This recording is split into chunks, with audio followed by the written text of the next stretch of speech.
Again. And Gary's on now from FRAM. Welcome again to our TST webcast roundtable for 12-12-12. Only time I'm going to get to say that in my life. And so welcome Gary and anybody else who's come on since we gave our initial hellos. And we are just running through a list of kind of oil filter and oil related questions and practices. What we like to do. And basically we got Gary on now, so we could ask him questions here. We'll just give him a second to get his camera up and running so you guys can see him out there. And I see Gary's camera. Says he's sending video. There's a question there, but I don't think I'll continue here. Well, what's the question there? I'm not sure. Let's see if I don't want to disconnect anybody here. You got a question there. If it comes with the filter, I change it. Toyota filters come pre-greased. Right. That's true. Yeah. They do. They have a little saran wrap, a plastic thing over them, and they're lubed already. Right. Okay, Gary, you should be able to. You got your video, although I don't see you yet. And I'm going to pass you the mic. There you go. Now I have an active. Excellent. There you go. Hear me now? Yeah. I can hear you. Ah, there we go. And we see you too. Very good. All right. Hey guys. You guys sound great. Thank you. You look good too. I got to get my ugly mug back in the shot. Told you I had fun one tonight. Okay, so Gary Bilski, hopefully I didn't screw your name up again, Gary, but welcome from FRAM, and we have a few questions for you. So here we go. The first one, we had one of our members out in Colorado, used to be in Connecticut, not far from us, but he was asking about green oil filters. They're not painted green, but something that is better for the environment, that they're toiling out there and saying, hey, this is the thing to use. And what are these green filters? Now, are you talking about the ones that are like supposed to last longer, or just? Yeah, last longer. Maybe I should read this paragraph here. Yeah. This is a company out in Colorado. They're trying to go national franchise, I guess. They use an oil filter called Microgreen. It supposedly filters oil down to 2 microns. They use the filter along with a semi-synthetic oil blend, and they say that you can go effectively 3 oil changes without changing the oil. They go 7,500 miles, change only the filter, go another 7,500, change only the filter, and on the third one, they change oil and filter. Right. Yeah. Yeah. Actually, I'm familiar with these. We looked at these a couple times, a couple of years ago, and this actually came up again about 3 months ago. And yeah, I saw the microphone. In fact, I just happen to have a filter here, up front. What's a surprise? It's it's a basic oil filter. In fact, I'll show it on the screen here. Let me see it. So this is the inside cartridge. You look at it, and what really the big difference in the microgreen is this disc. As you can see in the picture, and it fits on the top of the filter. Yeah, he mentioned that disc of plastic. There we go. Yeah. The bypass section. And normally the oil flow would go through here, and with the microgreen, you're supposed to have some of the flow still supposed to go through this top to this extremely tight piece of kind of a plastic membrane of some sort. It's extremely tight. And we did some tests at our facility on this. And I mean, it's so tight that we were surprised that any really much oil flow at all could get through this disc. That's what this guy said. He thought the engine would starve. The area of it is extremely small, and the only driving force really that would be pushing it through the disc is the differential pressure across the filter media. There's no special loop. It's just whatever normal differential, which is normally maybe 1 to 2 psi. And in some of the tests and calculations we did, really, I mean, you're lucky if you get a couple ounces through, from what we can tell. Unless there's something going on we don't understand. there really is next to no flow going through that disc. So it's you know, a typical bypass. If you're familiar with heavy duty filters, they on some systems and diesels they have a full flow and a bypass, but the loops are totally separate. So when on the full flow filter you've got, you know, typically the pressure, system pressures, they'll say 50, 60 psi on a diesel engine. And so on the full flow, you might only get a delta P of, again, maybe 2-3 psi max on a clean filter. But they have a separate loop where they push through the bypass, and then they put an orifice downstream of the bypass that creates about a 50 psi differential across that bypass filter. So you got a lot of driving force going through a tight media. So you end up getting about 10% of the flow through the bypass, and that's how they get to take some of the soot out.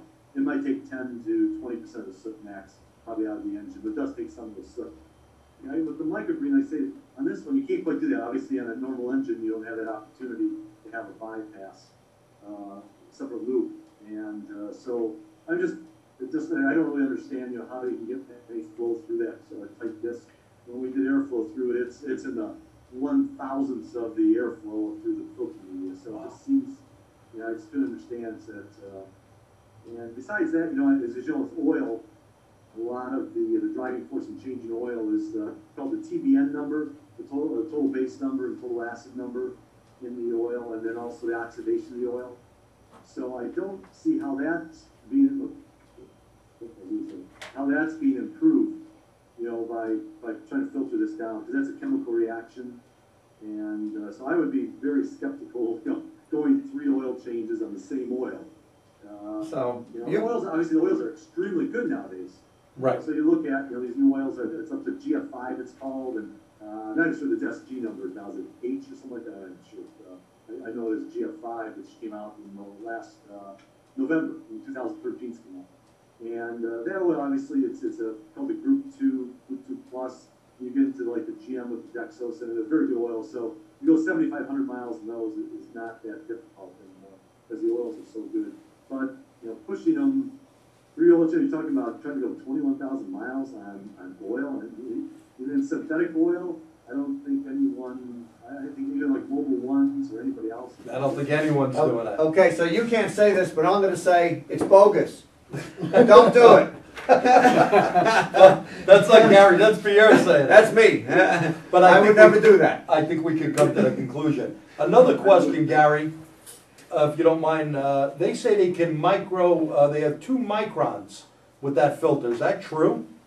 Well, I mean, it could be that disc is so tight. It's possible it could be trapping 2 micron particles. But nothing gets through it. Let's say you have 3 GPM. I think I did some calculations. I don't have it in front of me, but let's say you have 3 GPM going through the filter. Right. You probably have 0.0001 GPM going through that disc. Because it's just so tight So tight. that you're not going to get any oil flow through because there's no pressure driving it through. I remember doing the calculations when I did the flow rate through the disc, how tight it was.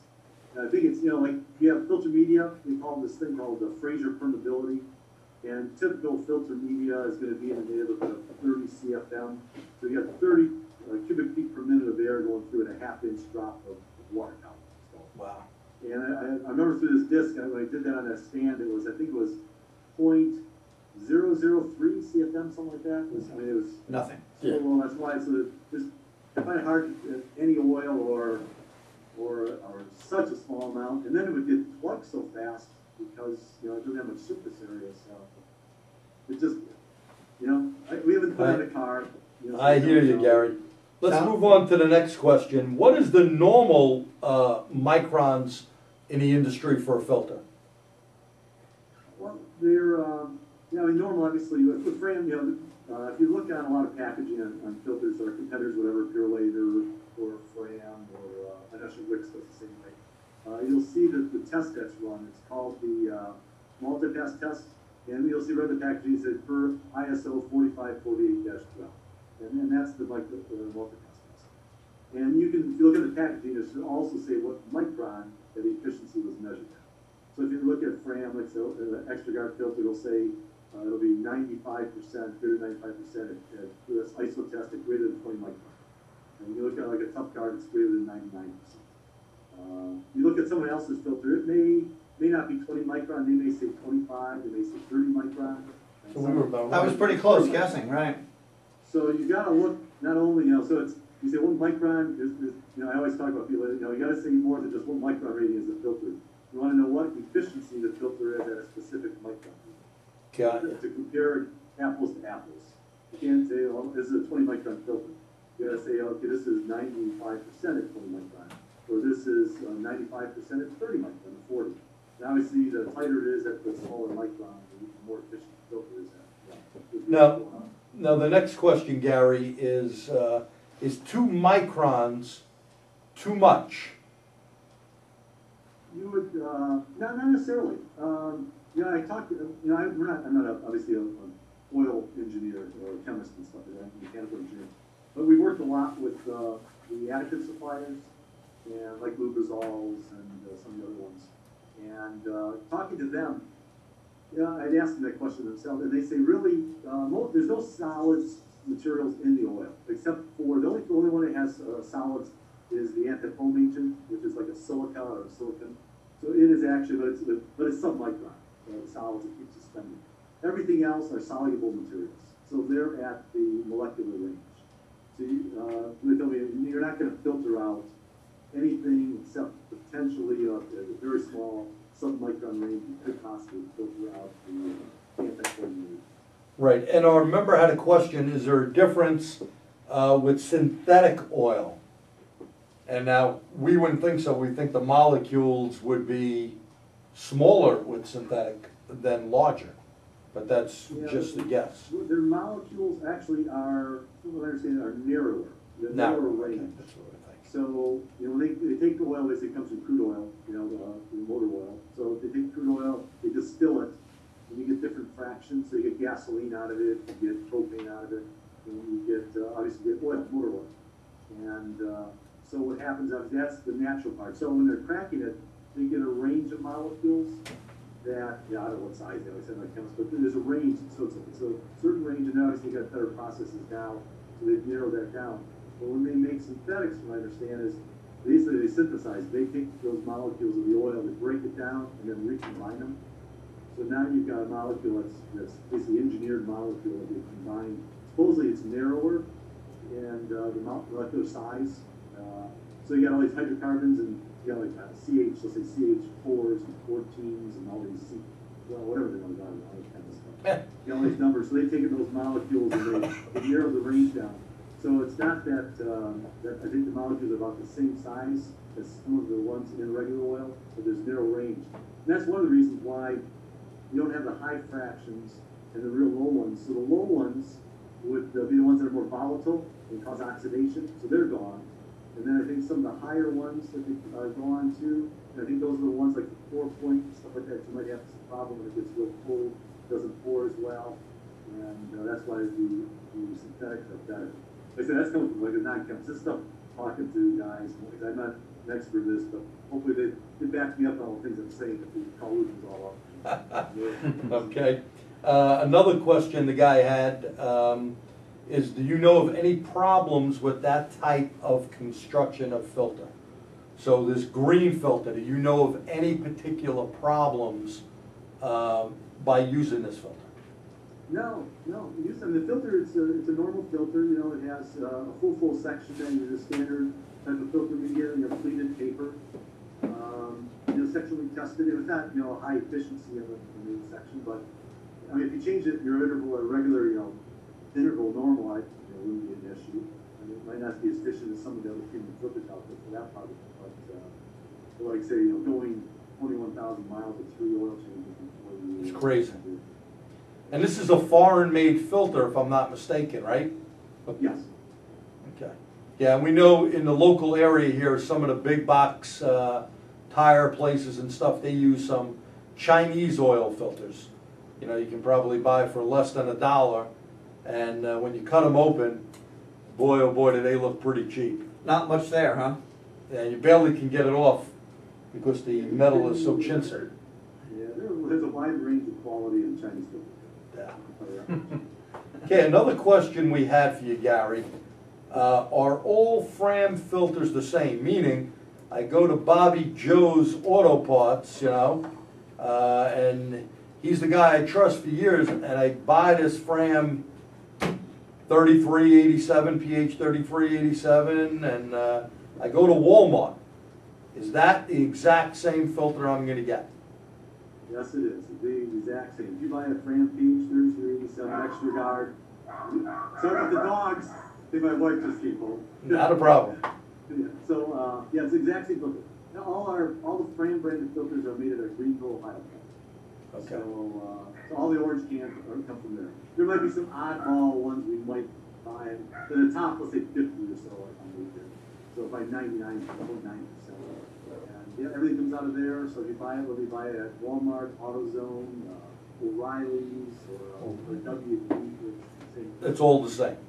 Now, the next question, the can on the oil filters. I know a lot of them now, you're getting away from using the cans, but we were speaking about this before. The thickness of the can, is there a difference between your products from, and that'll lead me to another question, from the regular FRAM filter up to your ultralife? No, the body on all the filters are about a little over 13 thousandths of an inch thick, the body scale, which is probably, I would say, in normal filters, you know, the other ones are probably the standard by almost everyone uses, or it's also Wix. I think Purelator uses a little different design, they call it drawn and iron. So they have a kind of thin wall, about 10 thousandths is the way they manufacture. But at their dome, it's 13 thousandths. But you know, everyone, whether it's an extra guard, tough guard, or a FRAM Ultra, it's about 13 thousandths thick. The only thing you get a little thicker can on if you go to the racing filters, the HPs. And on those, for a lot of reasons, they're probably about 20 thousandths thick, most of those. And some of that's because the pressures, obviously, on race vehicles, they're using, you know, 50 weight oil. You might get a high surge pressure, and just the way they put them on, they're usually not fluted, so they put them on strap wrenches, and so they don't get damaged. They have a little bit thicker bodies. Could you also get into the why you have these different type of filters? You know, the Ultra Guard versus the regular. You know, which one should a customer use in their car, or what should a shop owner be sticking into his customers' cars? Yeah, that's a good question. We've looked at that. You know, obviously, the premium filters. So, Extra Guard is a heck of a good filter. Obviously, it's 95% efficient. The one thing of that is you kind of stay under 5,000 miles. Obviously, it will last longer than the oil changes. The key thing on like going from, let's say, an Extra Guard, it has a nitrile and a green. Everyone's like nitrile rubber and silicone. So the nitrile, you start getting depending on the conditions of the vehicle, on whether you have high temperatures in the oil and stuff. Nitrile 5 to 6, maybe 7,000 miles. After that, if the temperatures are elevated, it will start to get stiff nitrile compounds. It's just the nature of those compounds. So that valve could, over the course of maybe up to, let's say, 7,000 miles, depending on your vehicle and things like that, it could stick in an open position and you could lose energy. You have to shut the engine off, get oil from the top end of your engine could drain back to the oil. Something like the Tough Guard, then, it has a silicone anti-green. Obviously, it's probably the cost, about 3 times the cost of the nitrile. Wow. So it's a pretty expensive compound. So that's why that's put in there. And it has a better filtration media, 99% efficient. It has more glass fibers, finer glass fibers, a little heavier grain. So we kind of tailored, kind of what we were talking about, obviously, the marketing people and looking at, the oil changes. If you kind of, why would you buy an Extra Guard versus a Tough Guard versus an Ultra?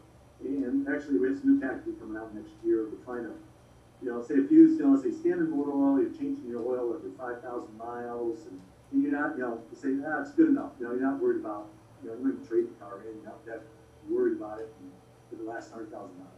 Extra Guard is a great filter. It's a great efficiency. Last 5 to, oil change 5,000 miles or more with a normal oil change. You want to start getting a little better. Let's say you want to use some semi-synthetics. You want to take care of your car a little better efficiency. Efficiency, obviously you're trying to protect the engine from wear. There's no doubt about it. The better the efficiency of the filter, the less particles stay in the oil, and you have less wear. You got a lot of clearances, as you know, on like journal bearings. They're probably 10 to 20 thousandths clearance. You get the piston rings and things like that, probably 3 to 5 microns of clearances. So you got some pretty close tolerances. So, we looked at, a little better efficiency filter for a person that's maybe using semi-synthetic, better premium oil. And so we have Tough Guard, which has that silicone valve and high efficiency. And then we went to the Ultra. We looked at, okay, what obviously the ultimate, type of filter. So it's 99% plus efficiency. It's like 99.9 at 20 micron. And what we've also done is it has really high capacity, almost double the standard filter, because it uses a really, in fact, I have some here, I can show you a little bit. Excellent. Which filter is this? This is their Ultra. So here, in front of me here, this is it when it comes in a FRAM Ultra, and you can see it's got a metal screen on it, and then on the other side is it's a highly glass, about 85% synthetic fibers that's supported. It's really thick compared to cellulose media. This stuff, its cost of this is probably 3 times the cost of regular media, plus you put a screen on it, so it's a pretty expensive type of media compared to just a plain paper. So that looks like a K&N type of filter. Right. And obviously, we do make K&N. The Champ Group, as you know, FRAM and Champion merged about a year and a half ago, and so we have the Champion Group has made the K&N, and they make some other ones too, mobile ones and a bunch of filters. So a lot of those have synthetic media, something like this in here, a little different than this. It's all glass with a thinner sheet, but very good, similar efficiencies, and it also has a silicone valve. So now there on this filter, the Ultra, then you would have no problem going 15,000 miles with the silicone, the capacity of this glass, the backing for strength, the support of the glass media, and also the other gaskets in the seals. So it's one of those, someone that really wants to maybe push their oil changes, they're using synthetics, hey, my car says 10,000 miles, some of the Fords, obviously some of the other vehicles 10,000 miles, and say, hey, I can use that, I'm gonna use the synthetic to go full 10,000 miles. And then I have no worries at all. The durability is gonna be there, the efficiency, the capacity, is just, so that's why kind of the those 3 levels. Well, that makes sense. Now, speak about some of the stuff that you see on YouTube, where someone cuts an oil filter open with a chain cutter or whatever and counts how many pleats of paper is in there and how, one filter is superior than another. Could you maybe speak about that? Yeah, that's always the thing when people just, they do everything by visual. And, obviously, as an engineer, we deal with facts and numbers and everything else. So, the SAE, as SAE has a lot of tests also. SAE, it's called HS806 is the standard. Everybody in the filter industry belongs to the filter committees for develop the standards. There's also the international standards, which is like ISO. So really, what you have to do is test the filters to tell you what the efficiency is, and also there'd be like hot oil durability, so you run it through a test of 275-degree oil for 24, 48, or 72 hours. After that, you'll run a collapse test on the medium, make sure you can scan it durability, and an anti-drain test after to make sure that it meets the, there's a failing in the drain. You do impulse tests. So there's a lot of tests that are done to prove how the filters. And so you're not just going by visual. Like filter media, the quantity of media. I mentioned, this media here, it probably is about, and some of our filters, maybe 2/3 the amount of media as the cellulose, and it gets twice the capacity. And the reason is because it has about 50% more density to it and weight of media. So you can't just say, how many pleats and stretch the pleats out, it has more pleats. It could be a really thin sheet that's only 25 thousandths thick, and something like the media in our Ultras, 70 thousandths thick. Wow. A lot of glass fibers, not just cellulose. So you really need to, that's why you got to go by performance tests to tell how good a filter is. Now, another thing, FRAM used to have that great commercial years back. I remember always seeing it on TV when I was younger. Pay me now or pay me later. And it was used by a lot of professionals. And we were trying to get the feel of the audience that we have on to see you know, what they're actually using in their shops nowadays. A lot of guys do use wicks because wicks is available through Napa with Napa Gold, CarQuest on their high-end filter, and regular wicks that you can pick up. With that being said, how come FRAM doesn't seem to have the in per se with the jobbers that supply professionals? Because I really don't know many professionals that are currently using a FRAM filter. Is that something you guys are working on? Yeah, we always have. You know, I guess, yeah, I've been with obviously FRAM for 26 years almost, and I can recall back, obviously, back then, you know, our distribution channels have changed a lot. You know, the do-it-yourselfer and things like that. So back, you know, obviously, you know, back in the 80s when I was working at FRAM, you know, do-it-yourselfer was probably 60–70% the do-it-yourselfers, and now you're talking probably 25%. That's if they can find a filter. Yeah. And, you know, I think part of it, I'm not the marketing expert here, but a lot of it was our distribution. Obviously, we were through the mass retailers. We always have big distribution. And we have, you know, the warehouse distributors are the ones that do a lot of it, where they sell the shops through the back door. Now, even like an AutoZone sells through the back door. And we have some filters through them, some FRAM branded, it was all Autolite branded, and some Flying F FRAMs that we sell through there. It's a really tough market. I mean, there's no doubt about it. For the WDs and the costs that go with that. And for us to sell a real quality FRAM branded, you know, we try to get in there and we try to, you know, sell that cheap. It's very difficult to make any money. Right, when you're making a quality product against going Right. against a Chinese brand that's less than $1. Now that leads me to the next question. You know, having been at your facility, I told you I was thoroughly impressed, besides the other people that were there with myself. The different brands that you make, OE filters, can you kind of mention some of those? Because I think it's quite impressive. Oh yeah, we kind of make a little bit for everybody. We've been, for Honda, we've been the not sole supplier, but one of the main suppliers for Honda for over 20 years.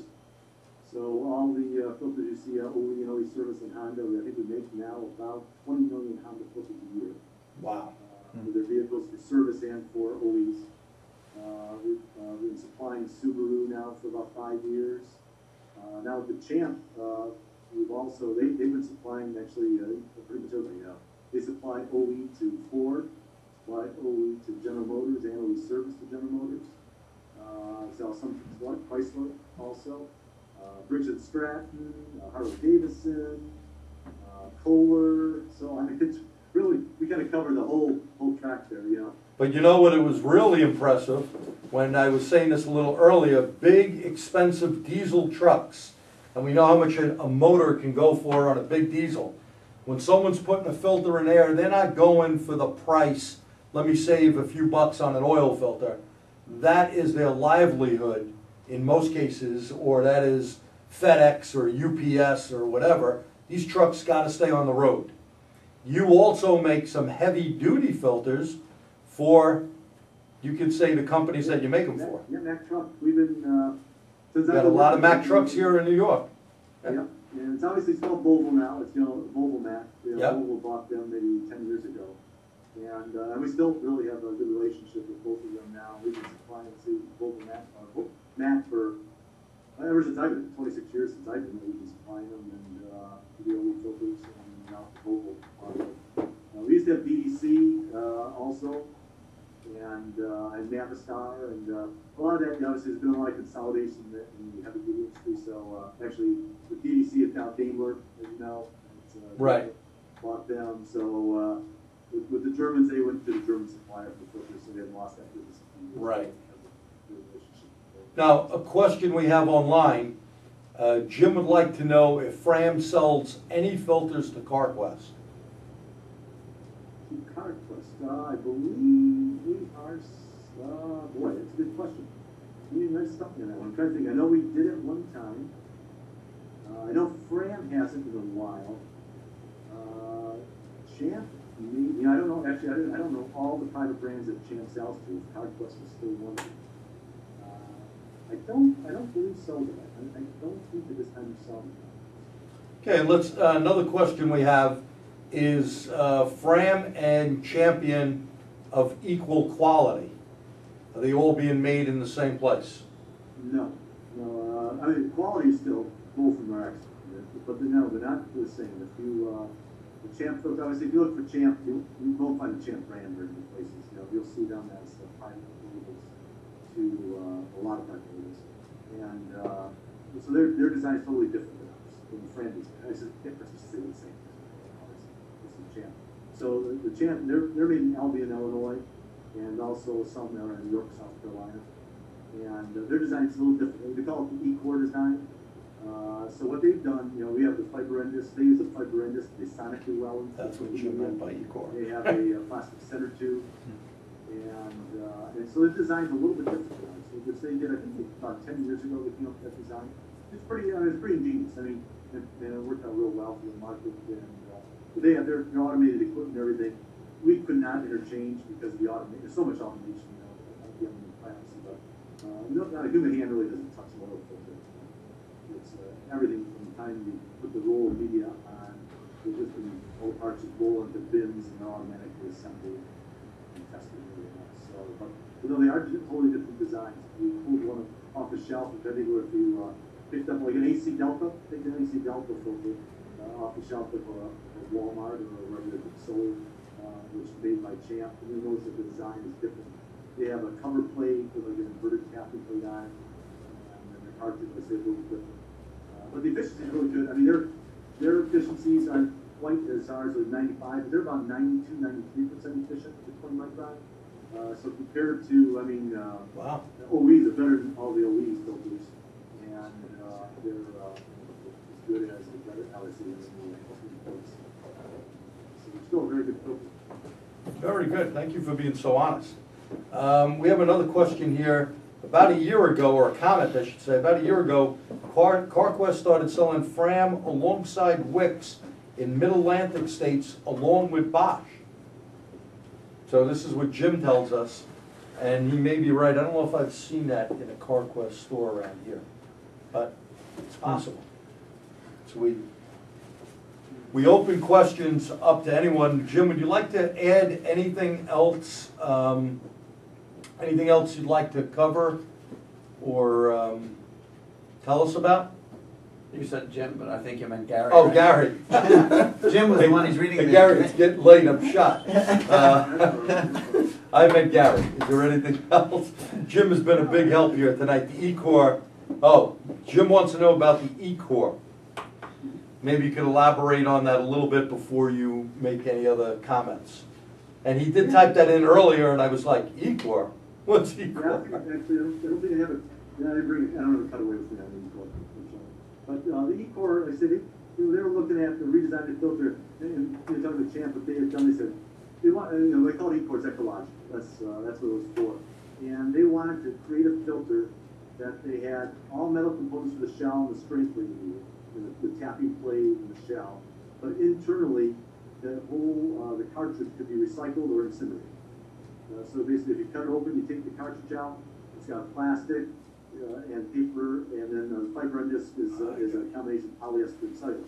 So you just take that, and then a lot of times they just incinerate. So use it as fuel in a kiln or something. And the rest of it would be the metal. And so then you could recycle the metal. So that was their whole philosophy when they designed that filter. And the center tube, you talk about like plastic, things you can see on the internet. It's a plastic center tube. Well, it's nylon 6 glass filled. It'll collapse pressure is probably 110 psi, and usually the specifications are like 75, and the standard specs to collapse in a center tube. So it doesn't really matter if you got metal, plastic. It needs to take obviously the temperatures and the pressures that are required.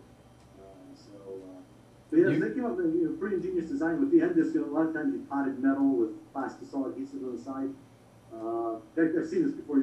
On theirs, it's very ingenious. They took basically it's a proprietary end disc that has cellulose and polyester in there, and you take it and you press it against the ends of the filter media, which are pretty precise. They're more than like 5 thousandths difference in the height of the pleats. And then they have a sonic welder. It vibrates like 30,000 hertz. and that high-speed vibration melts the polyester in those end discs, and it fuses it to a little bit of this polyester is also medium, and fuses that together to create a pretty darn good seal.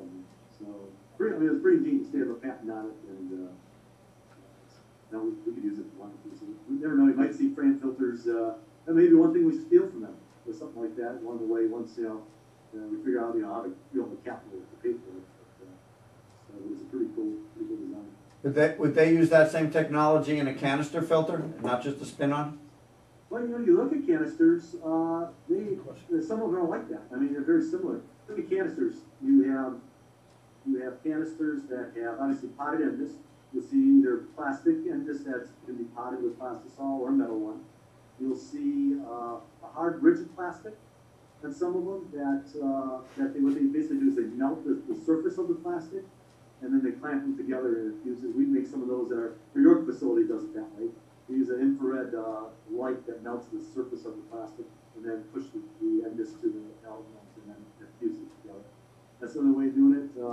Some cartridges don't have any end discs at all. I can show you one of those. Look at like Toyota. If you look at a Toyota filter. Yeah, Toyota filters, that's right. And, You gotta be careful on those Toyota housings, Oh, like my Lexus used to be. I mean, you need all the right caps and you gotta be super careful. Right. As they get old, they break. I got one. as they get old, I got a 2010 Toyota Tacoma to do an oil change on and connect the filter I on. mean, here would be like a Toyota cartridge.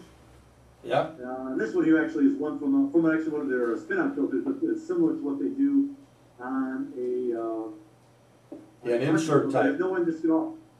All they do is they put a hot melt between the pleats, and at the very end here, there's another seal, a little bit of a hot melt seal at this end. So that pushes against, so like if you put it into your housing and the Toyotas, it would seal against this end and then the same type of seal on the other end of the filter.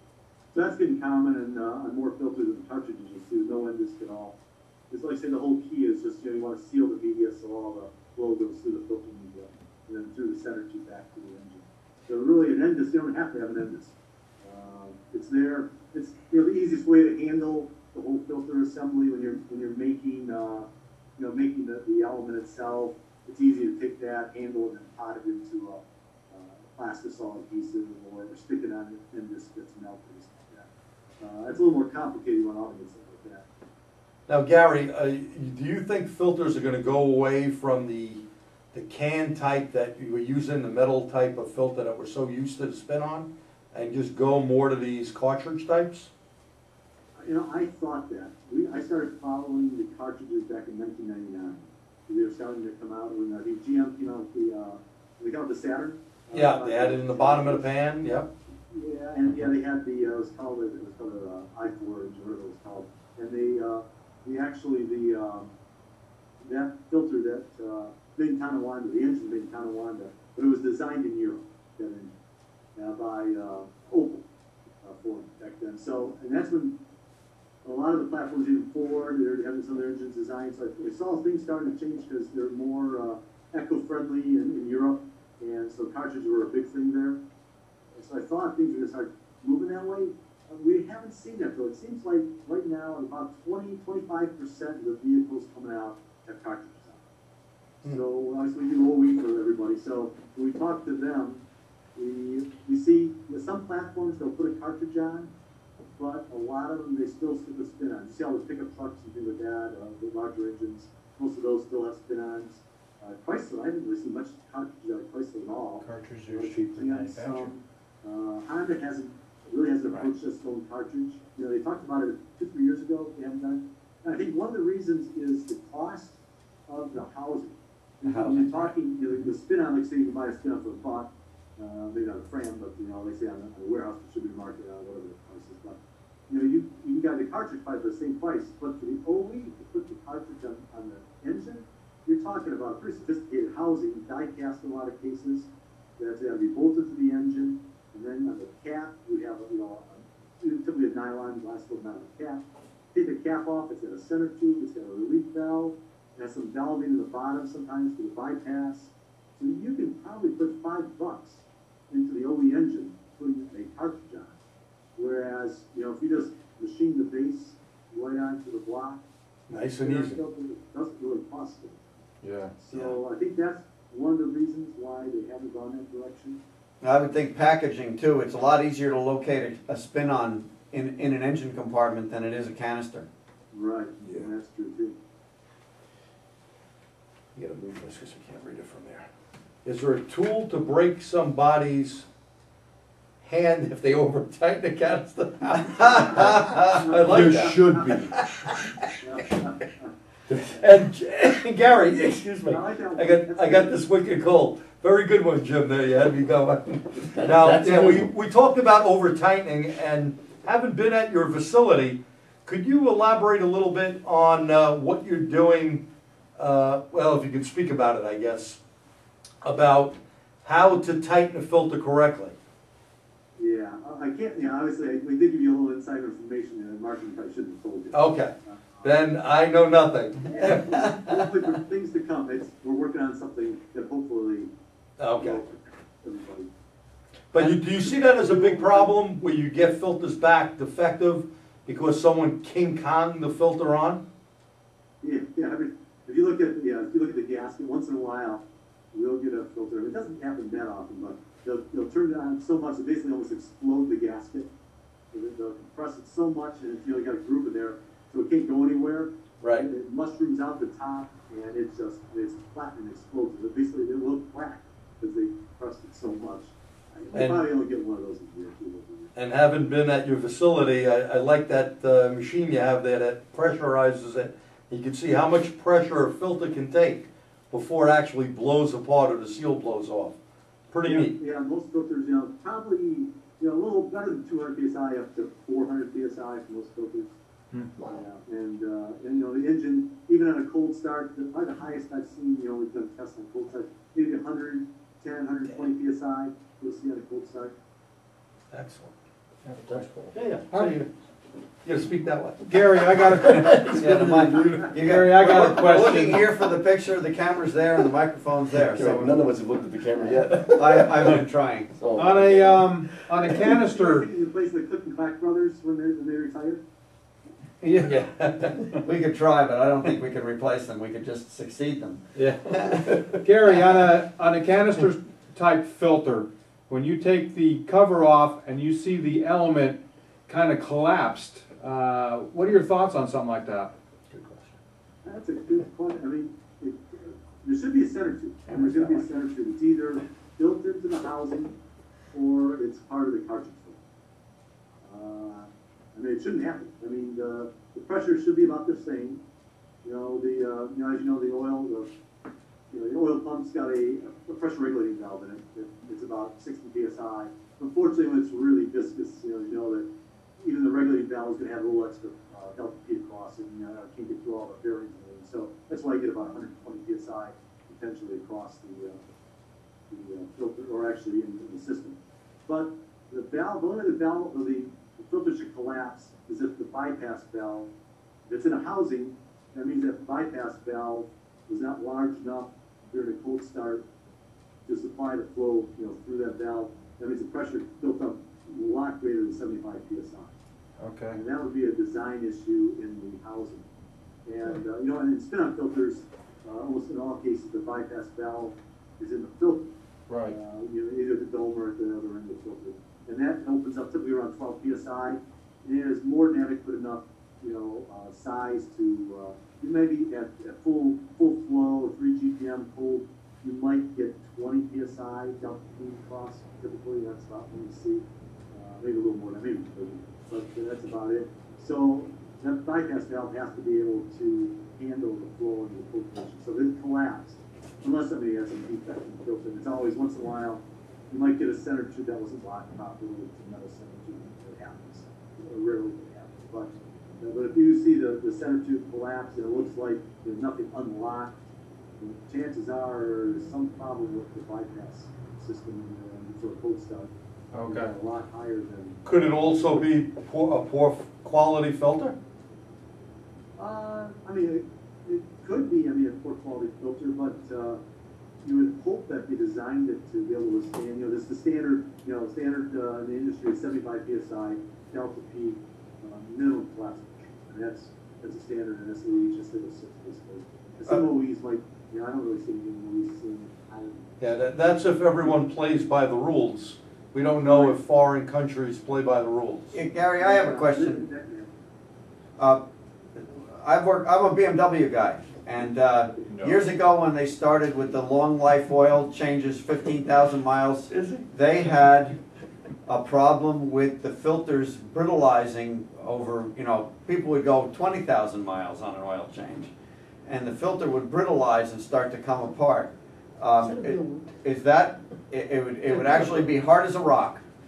And is that something that you've seen? I mean, most manufacturers don't go that far with their oil changes, but have you seen that type of problem?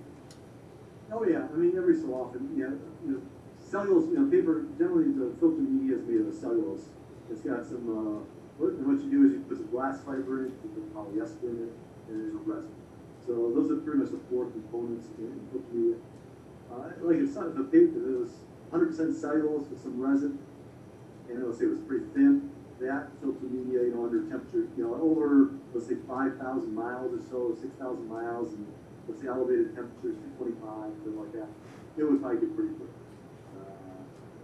So, almost all, any quality premium filter, whether it's ours, like purely out of the is, you know, everyone's putting percentage of polyester in there. A lot of people put a percentage of glass fiber. So you've got something supporting the cellulose. So the polyester is very durable, it's flexible, so that it will not get brittle. And that's like, let's say like a BMW at 20,000 miles, I'm sure their media has a good percentage of polyester in there to make sure it supports it, so it's not going to get brittle. You know, we've seen, you know, filter media come back, let's say a real cheap, let's say a Chinese filter that's really thin cellulose, done a hot oil test on it, and then you go do a collapse test afterwards, and it just fractures in 20 psi, it just cracks. Right. You know, media is pretty cheap. Excellent. Cool. Any other questions from the panel here? No, I got mine answered. Rich, anything else? I don't know if we have any other questions. I'll look online here. Do you want to tell us anything else that we may find interesting? Our database has been updated.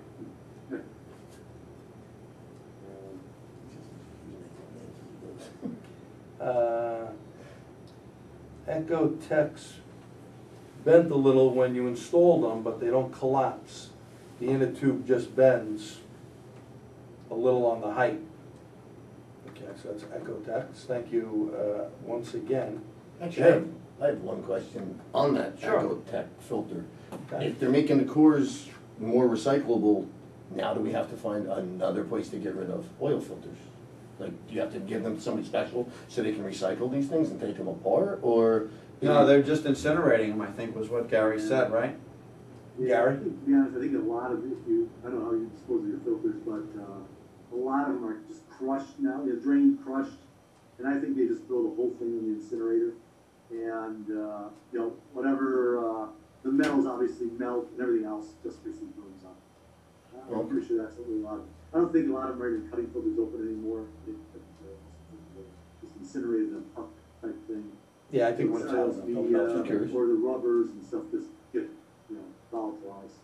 yeah. Yeah, right, because it's so hot. Yeah. Thousands of degrees. You're kind of melting metal at 2,200 Fahrenheit, everything else just burns away. Right. Yeah, that's true. Well, Gary, if, you know, what we'd like to do maybe sometime in the future is if you guys would allow us to do a possible webcast from your facility. Yeah. We'll have to check that out with some of the powers to be there, but I think people would find that quite interesting. Oh, yeah, almost like, yeah, drag around and show a burst test or something, then we could drag around. Yeah. The Yeah, walls and I stuff mean, and stuff. I took quite a few pictures while I was there, the ones, you know, we were allowed to take. And you guys were quite generous at allowing us to take stuff. But, Yeah, we didn't really hide it, it's, we're proud of this facility, obviously, it's a pretty, you know, we moved there in '93 and, you know, built, when, obviously, FRAM started in Rhode Island, you know, in '93, we finds all the. road trip. Jim Raines is in. Yeah, I just find it interesting, you know, I'm fortunate enough that you guys invited me out there. I've been to a couple of your sister companies' facilities. My buddy Mark Hicks works for Weld, so I've been out there. Prestone, I'm looking forward to going out to Autolite, and, you know, I'd like to do something remotely so others can see, and I have a totally different view on a FRAM filter now, and, you know, I said that even a little earlier before you got on, that I was a big Wix guy for years because, hey, they did a lot of the OE stuff, good quality. I never really had a problem with them, and come to see your filters are quite good. So I'd like, you know, I'd like people in the business to know that and put a quality product in the right filter in the car for the right application. Does Jim online have any last questions or comments? Yeah, Jim, I see that nice road trip comment. Yeah, sometimes I like getting the hell out of here. Jim's got his bags packed already. He's ready. But Gary, we'd like to thank you if you have nothing else to contribute. We'd like to thank you for your time because it's almost about time for us to wrap up. Anyway, Hey, thanks for inviting me. No, Oh. great. our pleasure, Gary. To you and your family, a Merry Christmas and a Happy New Year, and to everyone out there, Merry Christmas, Happy Hanukkah, Happy Kwanzaa, Happy whatever. And, you know, look for our next TST webcast. We're doing something where we need about 20 people to come on. We're going to probably be switching to a new system that we'd like to check out. WebEx has been good, but we've had our problems with WebEx. If you were on the last webcast, you know exactly what we're talking about. So I know my buddy Alan Boggs there. Alan, you've been around, you've heard some of our problems. So I've been working with another company that does stuff for the government, a little bit different. They're not in the marketing world of like WebEx. And so far, so good. So we'd like to do a little test. And you're going to see your picture's going to be a little better. Within a couple of months, we'll have high definition, and we'll even be able to go with a wireless camera. That's You can cool. use multiple cameras at once. That would be cool, huh? And, you know, if you could come on next week, we'll talk about some scan tool stuff. Jay Horak from Auto Ingenuity called up tonight just before we started doing this webcast. And Jay said he's been working hard because they're coming out with a whole new release for the scan tool. And he'd like to come on, apologize that he wasn't on our last webcast. He just got so busy he forgot about it. Maybe it was just as well because we had technical difficulties, actually. And Jay would have got aggravated, he's an engineer, would have got aggravated. But at any rate, usually it goes okay. We just want to give you better quality. As you know, you can always go to our YouTube channel. Just go to YouTube and type in the search bar TST Seminars. Leave a space if you want to see something about a round table, type round table. You want to see something about computers, inputs and outputs, you can type that in, or fuel systems. Feel free to do that. But once again, we thank you for your time. Without you guys, we wouldn't be here. And once again, thanks to Gary and FRAM for coming on. You guys have a good holiday season. Hopefully we'll see you next week. Thank you Happy for your time. holidays, Happy New Year. Happy